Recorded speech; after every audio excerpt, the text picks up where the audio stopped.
नमस्कार. आपण पाहत आहात लोकवृत्त न्यूज. सातारामध्ये सातारा जिल्हा प्रशासनामार्फत शाही दसरा या निमित्ताने ऐतिहासिक शस्त्रे यांचे प्रदर्शन साताऱ्यातील शाहूकला मंदिर येथे भरवण्यात आलेले आहे. या निमित्ताने आपण आज इथे भेट देणार आहोत. यासाठी आपल्या सोबत आहेत युद्धकला प्रशिक्षण तसेच शस्त्र साहित्यिक अभ्यासक असलेले जगदाळे सर यांच्यासोबत. जाणून घेऊया त्यांच्याकडून नक्की काय या शस्त्रांची माहिती आहे, तसेच कोणकोणत्या युद्धकला खेळल्या जात होत्या या सर्वांची माहिती आपण आज जाणून घेणार आहोत. तर नमस्कार सर, सुरुवातीला आपली ओळख आमच्या प्रेक्षकांना करून द्या. नमस्कार, जय शिवराय. मी रवींद्र जगदाळे, शस्त्र व युद्धकला अभ्यासक, संस्थापक तुळजाभवानी मर्दानी खेळ प्रशिक्षण व सांस्कृतिक सेवा संस्था. सर्वप्रथम तर आज सातारा प्रशासनाचं मी मनापासून आभार मानतो की इथं हा जो शाही सोहळा आहे यामध्ये हे शिवकालीन शस्त्रांचं प्रदर्शन लावण्याची संधी त्यांनी आम्हाला दिली. खऱ्या अर्थानं मराठ्यांचे जे दुर्ग गडकोटे किल्ले या सह्याद्रीच्या रांगांमध्ये आहे आणि त्यांना टिकवण्याचा, आपल्या स्वाभिमानाचा लढा देण्यासाठी जे इतिहासाचे साक्षीदार म्हणून आज आपण ज्यांच्याकडे बघतो अशी मराठ्यांची अस्सल शस्त्रास्त्रांचं आज प्रदर्शन आपण इथं लावलेलं आहे.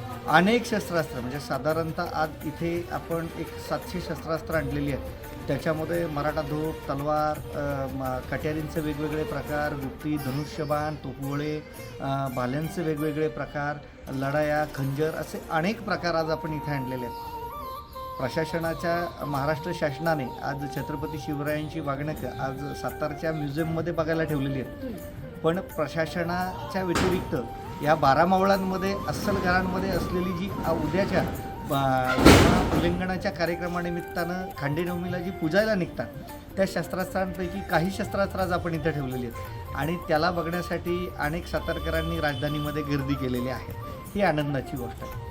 सगळ्यात महत्त्वाचं म्हणजे या कार्यक्रमासाठी शेखर सर असतील, पाटील सर असतील, चंदू पाटील सर असतील यांनी मोलाची साथ दिलेली आहे आणि महाराज साहेबांच्या आशीर्वादानं आज या पुण्यनगरीमध्ये पुन्हा एकदा असा उपक्रम होतो की ज्याला लोकांचा प्रतिसाद चांगला मिळतो. तर आपण त्यातील जी काही महत्त्वाची शस्त्र आहेत ती मी आज तुम्हाला नक्की सांगू इच्छितो की त्या शस्त्रांचं इम्पॉर्टन्स आजच्या काळामध्ये खरंच कमी झालेलं नाही आणि आज याच निमित्तानं इथं महिलांसाठी स्वसंरक्षण प्रशिक्षण वर्गाचं आयोजन करण्यात आलं आहे. तो प्रशिक्षण वर्गामध्ये अनेक महिलांनी सहभाग घेतलेला आहे आणि तदनंतर उद्याच्या शाही सोहळ्यामध्ये खास शिवकालीन मर्दानी खेळांच्या म्हणजे भारतीय युद्ध कलांचं चित्तथरारक प्रात्यक्षिकं तिथं सादरीकरण केलं जाणार आहे. तर दर्शको, नक्कीच आपल्याला उत्सुकता लागून राहिलेली आहे की नक्की कशा प्रकारची ही शस्त्र आहेत. तर जाणून घेऊयात या शस्त्रांबद्दल. चला तर ह्या इथे जे लावलेलं आहे ते अतिशय वेगळे आणि पारंपरिक असे भाल्यांचे काही प्रकार लावलेले आहेत. आपण जर याच्याकडं निरखून बघितलं तर अतिशय दुर्मिळ अशा याच्यातले म्हणजे 12 मावळ आणि या सह्याद्रीच्या रंगांमध्ये ज्या युद्धामध्ये वापरले जाणारे अस्सल शस्त्रास्त्रांपैकी भाल्यांचे हे काही प्रकार आहेत ज्याला आपण पद्धती कुंत म्हणतो. त्या कुंतांमधलेच पण अश्वावरून वापरण्याचे वेगळे, त्याचबरोबर हत्तीवरून वापरायचे वेगळे, अश्वकुंत, गजकुंत ज्याला म्हटलं जातं, अशातले हे वेगवेगळे भाल्यांचे प्रकार आहेत. इथे जर आपण पुढे आलो तर या पॅनलवरती आपल्याला 3 वेपन्स बघायला मिळतात. एक निशाणीचा भाला आहे, या निशाणीच्या भाल्यावरती जरी पटक्याचा ध्वज लहरत असायचा आणि दुसरा जो आहे तो विटा नावाचं शस्त्र आपण लावलेलं आहे. विटा हा पन्हाळगडावरती शिवाकाशीदांच्या हातामध्ये आपल्याला पाहायला मिळतो. हे एक बुमरँग सारखं शस्त्र जे मारून पुन्हा घेता येतं हातामध्ये.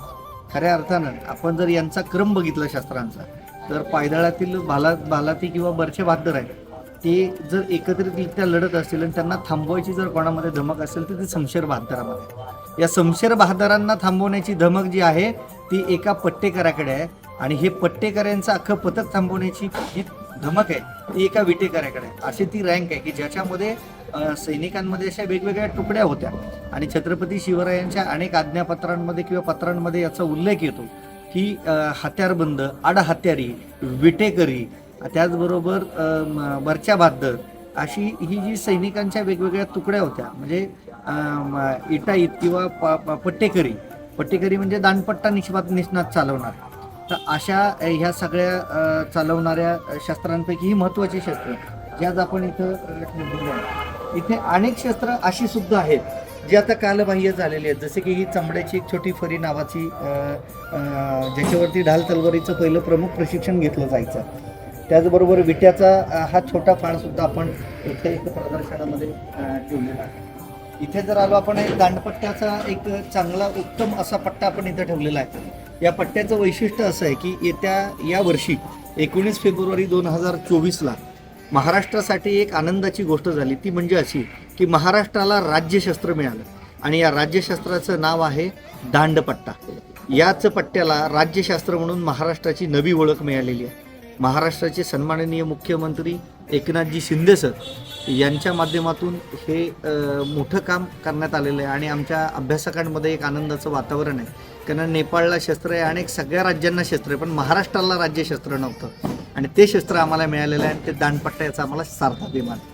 पुढे आपण इथे आल्यानंतर इथे अनेक सर्पिणी, दुधारी सर्पिणी, मराठा संवाद, त्याचबरोबर चित्र आणि बचावात्मक शास्त्रातले महिलाच आपल्या स्वसंरक्षणासाठी वापरणारे जी काही छोटी छोटी शस्त्र होती ती सुद्धा आपण या प्रशिक्षण वर्गामध्ये ठेवलेली आहेत. जी छोटी खाणी शस्त्र आज पाहायला मिळत नाहीत, लुप्त होत आहेत. सह्याद्रीतून हा जो वीरांचा वारसा आहे हा संपत चाललेला आहे आणि सातारा प्रशासनानं ही एक संधी देऊन खरंच इथल्या सगळ्या नागरिकांसाठी आणि इतिहास प्रेमींसाठी एक आनंदाचीच गोष्ट इथं घडवलेली आहे. दसऱ्याच्या निमित्तानं हा एक फार मोठं गिफ्टच म्हणावं लागेल की त्यांच्यापर्यंत मिळतंय. ज्ञानाबरोबर आपल्या पूर्वजांच्या पराक्रमाच्या खुणा, त्याचबरोबर साक्ष देणारी ही ऐतिहासिक शस्त्रास्त्र ही त्यांना इथं पाहायला मिळतात. ही शस्त्रास्त्र तुळजाभवानी मर्दानी खेळ प्रशिक्षण व सांस्कृतिक सेवा संस्था पुणे येथून आपण घेऊन आलेलो आहे. इथे एक विशेष बाब मी तुम्हाला नोंदणी म्हणजे इथे तुम्हाला दाखवतो. या ज्या आहेत ह्या बळीच्या कुऱ्हाडी आहेत. आपण जर नीट पाहिलं तर याच्यावरती इथे तोरण काढलेली आहेत. तोरण म्हणजे शुभमंगल किंवा आपण एखादी चांगली गोष्ट करत असतानाचं प्रतीक म्हणून याच्याकडे पाहिलं जातं. आणि आपण शाक्तपंथामध्ये जर महाराष्ट्रामधला आपण इतिहास बघितला तर शाक्तपंथामध्ये बळी देण्यासाठी किंवा प्रशासनामध्ये शिक्षा देण्यासाठी अशा कुऱ्हाडी शिवकाळात वापरल्या जायच्या. त्यातल्या ह्या उत्तम कुऱ्हाडी आपण इथे ठेवलेल्या आहेत. काही ही बचावात्मक सगळी छोटी शस्त्रास्त्र आहेत. इथे जर आपण आलो तर तीर कामठी, ज्याला आपण धनुष्यबाण म्हणतो, मावळ किंवा या मुलखामध्ये पूर्वीच्या काळी प्रमुख शस्त्र म्हणून धनुष्यबाणाचा उल्लेख शिवकाळामध्ये जास्त येतो. तर हा आता कुठेतरी लोक पावताना आपण त्याला संबोधित करतोय. इथे पायदळातील भाले आणि बरसे हे दोन्ही आपण इथे छोटे छोटे सगळे ठेवण्याचा प्रयत्न केलेला आहे. गुप्ती असेल, त्याचबरोबर अनेक तलवारींचे प्रकार, मुघल, मराठा, त्याचबरोबर पट्टाशी नावाची जी तलवार आहे, जी सरळ समशीर आहे, ती आपण इथे अनेक लावलेली आहे. मुघल नक्षीकाम केलेल्या अनेक तलवारी आपण इथे लावलेल्या आहेत. त्याचबरोबर दुधारी धोप आहे. कट्यारींचे अनेक प्रकार. महाराष्ट्राची ओळख म्हणजे याच्या आकाराची ही मराठा कट्यार आणि या कट्यारीमध्ये असलेले अनेक प्रकार, जवळजवळ आपण इथं 23 प्रकारच्या कट्यारी आपण इथे लावलेल्या आहेत. जे आपल्याला पाहता येतील. पट्टाशी असेल, मुघल तलवार असेल, इथं ओरिजिनल मराठा तलवारी कट्यारींमध्ये अनेक बदल, त्याचबरोबर अनेक डिझाईन्स असलेले कट्यारी सुद्धा आपण इथं लावलेले आहेत की ज्या जवळून पाहिल्यानंतर आपल्या लक्षात येतं की त्याच्यावरती अतिशय सुंदर काम केलेलं आहे. अशा या कट्यारी आपण इथे लावलेल्या आहेत. आपण जे बघतो इथे एक महत्त्वाची शस्त्र आपण ठेवलेली आहेत. म्हणजे आत्ताच्या काळामध्ये शिवकालीन कुऱ्हाडी कशा होत्या त्याचे अनेक प्रकार आपण आज इथे लावलेले आहेत. धनुष्यबाण लावलेलं आहे. त्याचबरोबर विशेष शस्त्र म्हणजे ज्याचं कौतुक आपण आत्ता करतोय किंवा अख्ख्या अवघ्या महाराष्ट्रालाच नव्हे तर जगाला ज्यानं लक्ष वेधून घेतलंय अशी छत्रपती शिवरायांची वाघनकं आज सातारच्या म्युझियममध्ये ठेवण्यात आलेली आहेत. परंतु या सह्याद्रीमध्ये अनेक संग्राहकांपैकी जी आपल्याकडे जी शस्त्रास्त्र आहेत त्यातली असलेली वाघनकं आपण इथं आज प्रेक्षकांसाठी उपलब्ध केलेली आहेत पाहण्यासाठी. त्याचबरोबर महाराजांच्या काळामध्ये असलेल्या ज्यांना आपण मराठा धोप, वक्र धोप आणि धोप म्हणजे सरळ पाता असलेल्या अशा तलवारींचे प्रकार, त्याचबरोबर इथे तोफेच्या गोळ्यांचे प्रकार आपण इथे लावलेले आहेत. विशेष करून सातारमध्ये आज लोकांची गर्दी हे सगळं पाहायला होते. इथे विशेष शस्त्र वज्र आपण लावलेलं आहे, ज्याला गॉड ऑफ वेपन असं म्हटलं जातं. अनेक शस्त्रांचा दैवत असं त्याला संबोधलं जातं. आणि त्याचबरोबर तिकडे निशाणीचे भाले सुद्धा लावलेले आहेत. अशी शिवकाळातील प्रथा, ज्याला सीमा उल्लंघन करून आपण 8 महिने स्वारीवर जायचं आणि स्वारीवर गेल्यानंतर युद्ध करून पुन्हा आपल्या घरी यायचं आणि घरी आल्यानंतर आपल्या सगळी कामं आटोपून पुन्हा एकदा मोहिमेवर जात असताना या शस्त्रांची किंमत जर 450 वर्षापूर्वी आपण त्या काळात गेलो तर शस्त्र म्हणजे जे राजवैभव होतं, शस्त्र म्हणजे जे खरंच एक अभिमानाची परंपरा होती, ती आज कुठेतरी लोप पावत असताना आपण या परंपरेला उजाळा देण्याचं काम करतोय. महाराष्ट्राचा स्वाभिमान, महाराष्ट्राचा अभिमान या शस्त्रांनी राखलेला आहे. याच शस्त्रांनी क्रांती घडवलेली आहे. याच शस्त्रांनी छत्रपती शिवाजी महाराजांचा गनिमी कावा अवघ्या जगापर्यंत पोहोचवलेला आहे.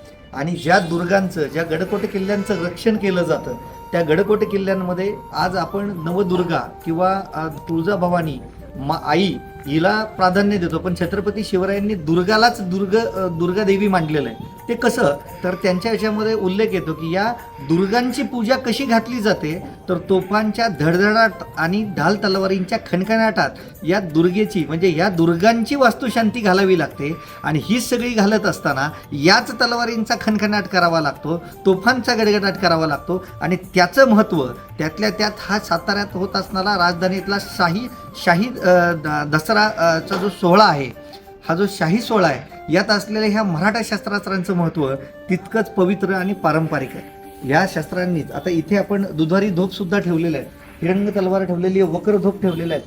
ह्याच पूर्वजांच्या इतिहासाच्या लढाईच्या खुणा, दांडपट्टा असेल जे आपलं राज्यशस्त्र आहे त्याचे हे जतन, अनेक तलवारींचे प्रकार, त्याचबरोबर चिमटा असलेल्या पायदळातील तलवारी, छत्रपती शिवाजी महाराज असतील किंवा अनेक आपले जे राजे ज्यांच्या डोक्यावरती छत्र धरलं गेलं, तर ते छत्र कशा पद्धतीचं असावं, काय असावं, हे सगळं दाखवण्याचा प्रयत्न आज विद्यार्थ्यांना आपण या शस्त्र प्रदर्शनाच्या माध्यमातून करतोय.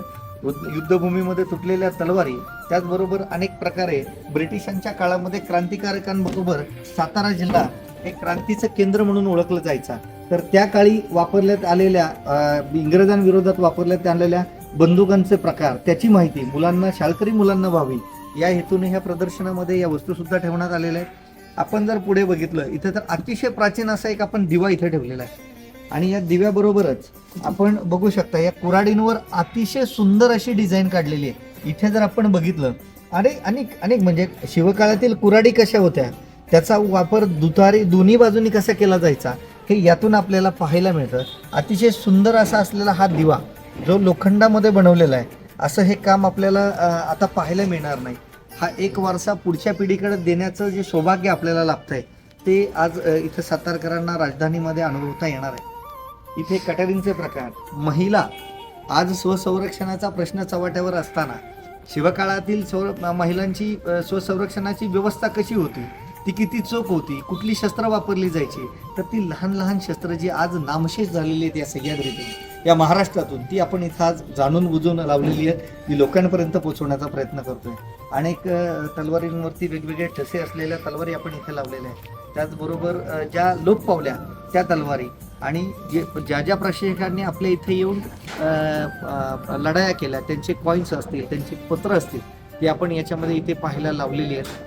अतिशय छान असा हा प्रदर्शन आणि गडकोटे किल्ल्यांचे अनेक मॅपिंग आपण इथं लावलेले आहेत की ज्याच्यातनं स्थळदर्शी आणि ह्या सगळ्या गोष्टी लोकांपर्यंत, मुलांपर्यंत पोहोचतील. तर अशा या ऐतिहासिक शिवकालीन शस्त्रांचा साठा आपण आत्ताच पाहिलात. नक्कीच हा साठा इतका सुंदर आणि सुबक आहे की संपूर्ण सातारकरांनी इथे भेटीला यावं आणि हे जाणून घ्यावं असं खरंच आम्हाला देखील वाटतं. तसंच जगदाळे साहेबांचं यावेळी मोलाचं मार्गदर्शन लाभलं, त्यासाठी त्यांचे देखील आभार. सर, आमच्या दर्शकांसाठी दोन शब्द. सगळ्यात महत्त्वाचं म्हणजे इतिहासप्रेमींचं हे गाव आहे, शिवरांचं गाव आहे, परंपरा ज्यांनी जतन केली अशा स्वाभिमानी लोकांचं हे गाव आहे. तर मी सगळ्यांना आवाहन करेन की आपल्या पूर्वजांच्या या इतिहासाचे साक्षीदार असणाऱ्या शास्त्रांचं पवित्र दर्शन घेण्यासाठी आपण या कार्यक्रमाला नक्की भेट द्यावी. जिल्हा प्रशासन सातारा, त्याचबरोबर या नियोजन समितीचे सगळे जे काही पदाधिकारी आहेत, हा सगळा कार्यक्रम आपल्यासाठी यांनी आयोजित केलेला आहे. तर मनापासून आपण सगळ्यांनी यावं आणि या कार्यक्रमाचा आनंद घ्यावा एवढंच मी म्हणेन. धन्यवाद.